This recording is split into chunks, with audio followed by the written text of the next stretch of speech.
Bienvenidos a El Debate. Hoy vamos a abordar un tema que nos define como sociedad: los impuestos. Son una constante en nuestra vida, vamos, desde el café que nos tomamos por la mañana hasta la nómina a fin de mes. Pero su verdadera naturaleza y su justicia a menudo se nos escapan. El análisis que tenemos delante los describe como el pilar de una cooperativa gigante, un sistema de solidaridad entre generaciones que financia nuestro estado del bienestar. Y sin embargo, en ese mismo análisis aflora una contradicción muy profunda. Se nos dice que impuestos clave como el IVA son regresivos, o sea, que golpean con más fuerza a quien menos tiene. Y de forma muy significativa se reconoce la existencia de la elusión fiscal, que son mecanismos perfectamente legales que permiten a algunos socios de esa cooperativa pues reducir su aportación. Lo que nos lleva directamente a la cuestión central de hoy. ¿Es nuestro sistema fiscal en su conjunto un mecanismo fundamentalmente justo de redistribución y de sostenimiento social? ¿O, por el contrario, es en la práctica una estructura con desigualdades, digamos, inherentes, que bajo un manto de equidad beneficia sistemáticamente a unos más que a otros? Mi postura es clara. En la enorme dependencia de impuestos indirectos como el IVA y, sobre todo, la existencia de estas vías legales para minimizar la carga fiscal de las rentas más altas, socavan cualquier pretensión de justicia real. Yo sostendré que el sistema tiene una doble vara de medir. Por mi parte, argumentaré que el diseño del sistema, en su esencia, sí busca la equidad. Me centraré en la progresividad de su impuesto estrella, el IRPF, y en su fin último, que no es otro que financiar los servicios esenciales que nos cohesionan como sociedad. Precio de vivir en sociedad. Sin embargo, calificar el sistema actual de justo me parece una afirmación como mínimo atrevida. El problema es que para valorar su justicia no podemos fijarnos únicamente en los impuestos directos, como el IRPF, sino que debemos analizar el impacto global. Y es ahí donde la balanza se desequilibra de forma dramática. El gran pilar del consumo, el IVA, es un impuesto estructuralmente injusto. El propio análisis lo califica de regresivo. Y no es una etiqueta teórica, ¿eh? Pensemos en algo tan básico como la cesta de la compra. Para una familia con ingresos bajos, el IVA pagado en esa compra semanal puede suponer un 5% de su renta mensual disponible. Para una renta alta, ese mismo IVA sobre una cesta idéntica no llega ni al 0,5%. Es un impuesto que grava la supervivencia y que castiga desproporcionadamente a quien menos tiene. Y por otro lado, la tan aclamada progresividad del IRPC se ve seriamente comprometida. Los datos que manejamos distinguen claramente entre evasión, que es ilegal, y elusión, que se define como legal pero éticamente discutible. La mera existencia de estos mecanismos, de estos laberintos legales diseñados para que las grandes fortunas y las rentas del capital reduzcan su factura fiscal, pues invalida en la práctica el principio de quien más tiene, más paga. Entiendo perfectamente esa lógica, sí, pero creo que se enfoca en las grietas del edificio sin valorar la solidez de su estructura. El concepto central que debemos retener es precisamente ese. Los impuestos son el precio de vivir en sociedad. No es un robo, como a veces se plantea de forma demagógica, sino la contribución obligatoria a un fondo común que nos beneficia a todos, sin excepción. La analogía de la cooperativa gigante me parece la más acertada y poderosa. Gracias a ese fondo, a esa inmensa cooperativa, se financian los pilares de nuestra convivencia. Y las cifras que manejamos hablan por sí solas, ¿no? De cada 100 euros recaudados, 15 van a sanidad, 10 a educación y, atención, 40 euros van a pensiones. Este último dato no es un gasto más, es la materialización de un pacto de solidaridad intergeneracional, donde los trabajadores de hoy sostenemos a nuestros mayores. Y la herramienta clave que garantiza la justicia de este sistema es el IRPF, el impuesto sobre la renta. Es un impuesto directo y, lo que es crucial, progresivo. El análisis desmonta con gran claridad ese mito de que se gana menos al subir de tramo.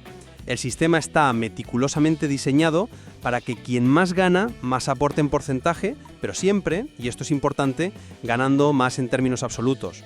Esta arquitectura fiscal es la prueba más tangible de que el sistema en su corazón persigue la equidad. Es un argumento sólido, sí.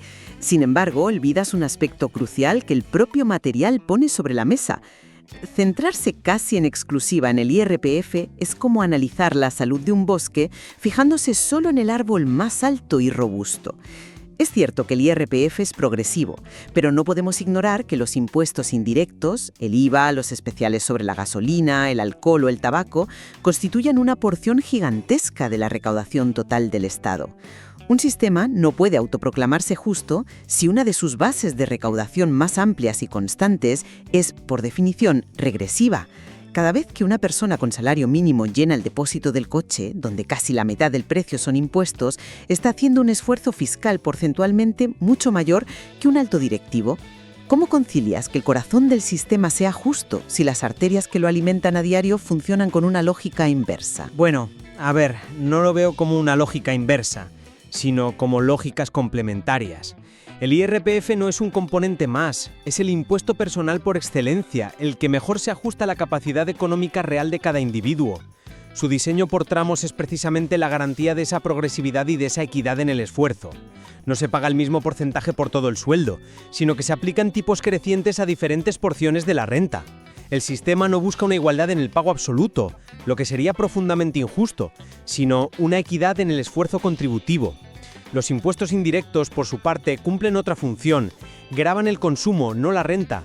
Son necesarios, claro, para sostener el volumen de recaudación que requiere un estado del bienestar robusto. Pero la justicia y la redistribución del sistema se calibran principalmente a través de la imposición directa, y ahí el IRPF es el protagonista indiscutible. No me convence ese razonamiento, porque en la práctica esa separación es artificial. Para el ciudadano de a pie, el dinero que sale de su bolsillo es uno solo. Si el IRPF le quita una parte progresiva, pero el IVA y los impuestos especiales le quitan otra regresiva, el efecto neto puede ser mucho menos justo de lo que la teoría del IRPF nos dice. Y esto me lleva de nuevo a tu idea de la cooperativa gigante. La metáfora es buena, pero se rompe en un punto fundamental. Si en una cooperativa algunos socios tienen a su disposición mecanismos legales para aportar proporcionalmente menos que otros, la base del acuerdo cooperativo se quiebra. La elusión fiscal, que el texto define como legal pero éticamente discutible, es precisamente ese mecanismo. No hablamos de algo anecdótico. Pero esa elusión, que sin duda es un problema a vigilar y combatir, no invalida el principio fundamental del sistema. Todos, sin excepción, se benefician de los servicios financiados con esa recaudación. Todos usamos las carreteras, acudimos a hospitales públicos cuando lo necesitamos y nos beneficiamos de la seguridad que provee el Estado. Sin este fondo común, el acceso a servicios de calidad sería un privilegio al alcance de muy pocos, en lugar de un derecho para todos. La existencia de imperfecciones o de comportamientos éticamente cuestionables no puede anular el beneficio colectivo abrumador que genera la cooperativa. El objetivo debe ser mejorarla, cerrar esas grietas, no negar el valor de la estructura completa. Es que la grieta no es accidental, es estructural, y el análisis es muy revelador al respecto. No habla de un simple truco aislado, sino de una arquitectura fiscal paralela. Menciona cómo las rentas del capital, a diferencia de las del trabajo, a menudo tienen tipos fijos más bajos, o cómo se utilizan estructuras societarias, las SICAF son el ejemplo clásico que todos conocemos, para diferir el pago de impuestos casi indefinidamente. Esto crea en la práctica una doble vara de medir. Por un lado, tenemos las rentas del trabajo, las nóminas, que están fuertemente fiscalizadas vía IRPF, con muy pocas vías de escape. Por otro lado, tenemos las grandes fortunas y las rentas derivadas del capital, que pueden navegar un sistema mucho más flexible y poroso. No podemos hablar de una cooperativa de iguales si las reglas del juego no se aplican con la misma contundencia a todos los socios. La elusión no es un fallo menor, es una grieta en los cimientos mismos de la justicia fiscal. Pues hablemos precisamente de esos cimientos. El dato que señala el documento sobre el gasto del 40% del presupuesto en pensiones es la máxima expresión de la solidaridad y del contrato social sobre el que se asienta nuestra sociedad. Es un sistema donde la generación activa sostiene a la pasiva, con la expectativa y la promesa de que las futuras generaciones harán lo mismo por ellos. Es el pilar que la cohesiona a la sociedad a lo largo del tiempo, un pacto que trasciende lo puramente económico. Es la prueba definitiva de que el sistema no es un mero mecanismo de recaudación, sino una herramienta de pacto social. ¿Acaso no es esa la definición de un sistema que en sus fines últimos es profundamente justo? Acepto por completo el valor y la nobleza de la solidaridad intergeneracional. La pregunta no es si las pensiones son un objetivo deseable, que por supuesto lo son. La pregunta es si la carga para sostener ese pacto está distribuida equitativamente. Y aquí volvemos al punto de partida.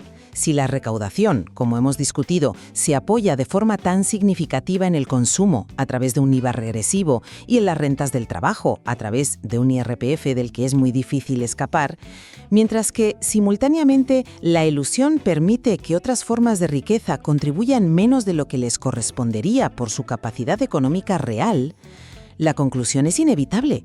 La solidaridad recae de forma desproporcionada sobre los mismos hombros, los de las clases medias y trabajadoras. El principio de solidaridad es indiscutible, pero debe ser sostenido por todos de acuerdo a su capacidad real, no solo a la capacidad que resulta más fácil de grabar para la administración.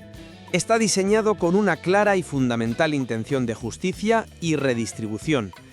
Esta intención se materializa en la arquitectura progresiva del IRPF, el impuesto más personal y justo, y se confirma en el destino social de la recaudación, que financia los pilares irrenunciables de nuestro estado del bienestar: sanidad, educación y, sobre todo, las pensiones como máximo exponente de la solidaridad. Es la herramienta esencial que tenemos para mantener la cohesión social. Y yo concluyo que la justicia que el sistema proclama en su teoría se ve seriamente comprometida por su impacto en la práctica. La enorme dependencia de un impuesto inherentemente regresivo como el IVA y, de forma crucial, la existencia de mecanismos de elusión fiscal diseñados para los más ricos crean una desigualdad estructural que no se puede ignorar. Esta desigualdad contradice el principio de equidad que teóricamente debería regir el sistema, generando una brecha profunda entre lo que el sistema dice que hace y lo que realmente consigue. El análisis de los datos que hemos puesto sobre la mesa revela sin lugar a dudas una tensión inherente. Existe un conflicto evidente entre los objetivos teóricos de equidad que persigue el sistema fiscal y los resultados que en ocasiones producen en el mundo real. Exactamente. La cuestión fundamental no es si los impuestos deben existir o no. Ese es un debate ya superado en las sociedades modernas. La verdadera discusión, la que importa, es si su reparto, su diseño y, sobre todo, su aplicación son realmente justos para todos y cada uno de los miembros de la sociedad. Y comprender estas dinámicas complejas que se exponen en el análisis, desde la progresividad del IRPF hasta la regresividad del IVA y el problema estructural de la elusión, es el primer paso indispensable para cualquier ciudadano. Es la base para poder formarse una opinión crítica y participar de manera informada en el debate público. Un debate que en última instancia trata de decidir qué tipo de sociedad queremos financiar y, lo que es más importante, cómo vamos a hacerlo de la manera más equitativa posible.